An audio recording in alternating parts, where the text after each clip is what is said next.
বিএনপিকে ক্ষমতায় আসা ঠেকাতে দেশি বিদেশি নানান তৎপরতা চলছে বলে বিএনপি মনে করছে। দর্শক, এখন কোন একটা গোষ্ঠীকে ক্ষমতা আসার ঠেকাতে তৎপরতা চলবে, এটা একদম স্বাভাবিক। এটা আওয়ামী লীগের ক্ষেত্রে চলেছে না? আওয়ামী লীগ যাতে 14 সালে, 18 সালে, 24 সালে নির্বাচন করতে না পারে, ক্ষমতা আসতে না পারে, এই জন্য দেশি বিদেশি কোন চেষ্টা আমরা করিনি? দেশি চেষ্টা করেছি। বিএনপি জামাত ককটেল ফুটিয়েছে, পেট্রোল বোমাও মেরেছে, এটা সত্য কথা। আওয়ামী লীগ স্যাবোটাজ করেছে, আবার তারাও মেরেছে, কত আন্দোলন করেছে। আবার কখনো যুক্তরাষ্ট্র চেষ্টা করেছে, কখনো ইউরোপিয়ান ইউনিয়ন, কখনো যুক্তরাজ্য, নানান চেষ্টা যে না, নির্বাচন যেন ইনক্লুসিভ হয়, বিএনপি জামাতকে বাদ দিয়ে নির্বাচন করা যাবে না, অনেক হিসাব নিকাশ হয়েছে। কিন্তু শেষ পর্যন্ত আওয়ামী লীগকে কেউ ঠেকাতে পেরেছে? পারেনি। আওয়ামী লীগের পতন শেষ পর্যন্ত হয়েছে নন পলিটিক্যাল এন্টিটির হাতে, লোকাল, যার কোনো বিদেশি সম্পৃক্ততা নেই এবং পলিটিক্যাল ইমপ্লিকেশন কম। সাধারণ জনগণ, শিক্ষার্থীরা আওয়ামী লীগের পতন ঘটিয়েছে। এখন বিএনপিকে ক্ষমতা আসা ঠেকাতে চায় নানান গোষ্ঠী, এটা বিএনপি বলছে, মির্জা আব্বাস বলছেন, হ্যাঁ ইটস ট্রু। কিন্তু মজার বিষয় হচ্ছে বিএনপির বিরুদ্ধে যে কথিত ষড়যন্ত্র, এই ষড়যন্ত্রের কাছে বিএনপি হেরে যাচ্ছে। ষড়যন্ত্র বলেন আর নিয়মতান্ত্রিক তৎপরতা বলেন, বিএনপি হেরে যাচ্ছে, বিএনপি পাচ্ছে না।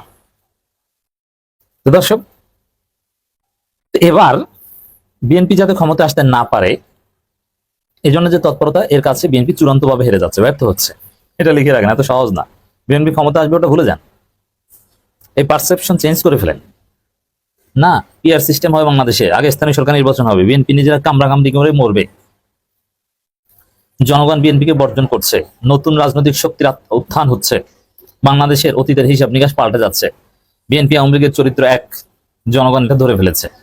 অতএব বিএনপিকে ভোট দেওয়া মানে আবার একটা আওয়ামী শাসনের মতো আগের একটা অবস্থার কবলে পড়া। অতএব বিএনপি চূড়ান্তভাবে ব্যর্থ হচ্ছে। মির্জা আব্বাস এটা কেন বলছেন? বিএনপি যাতে ক্ষমতায় না আসে সেজন্য একটি পক্ষ কৌশলে সক্রিয়, অভিযোগ মির্জা আব্বাসের। কোন পক্ষে? দেখেন, যে দলটা বিএনপি না অথবা বিএনপির মিত্র না, তারা তো স্পষ্টই চাইবে যে বিএনপি যাতে ক্ষমতা না আসে। এখন এটাকে আপনি তৎপরতা কেন বলছেন? দেখেন, ইন্টারেস্টিং বিষয় হচ্ছে যে মির্জা আব্বাস এখানে কোন বিষয়টাকে ইঙ্গিত করেছেন।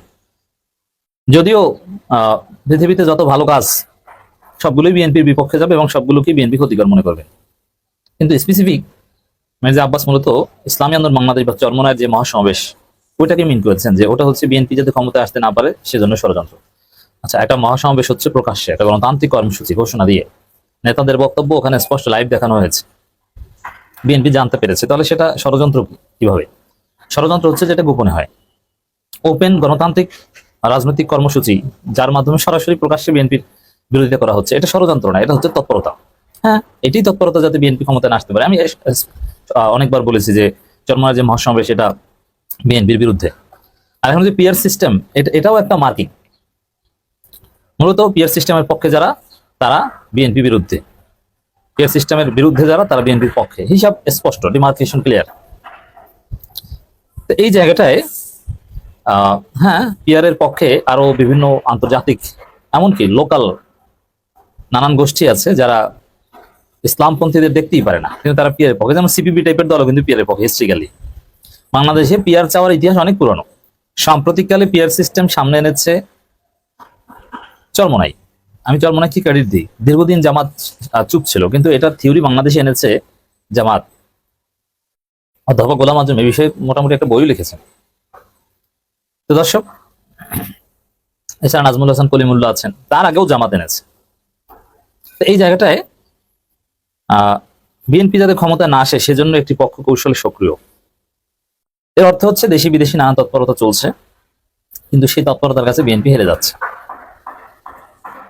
বিএনপি স্থায়ী কমিটির সদস্য মির্জা আব্বাস অভিযোগ করেছেন, বিএনপিকে ক্ষমতায় যেতে না দেওয়ার জন্য একটি পক্ষ সুচতুর কৌশলে সক্রিয়ভাবে কাজ করছে। তিনি বলেন, যা করার দরকার তারা তাই করবে, এমনকি দেশ বিক্রি করে দিতে হয় যদি, তারপরও সেটা করবে। এইটা তারা কি মিন করেছেন?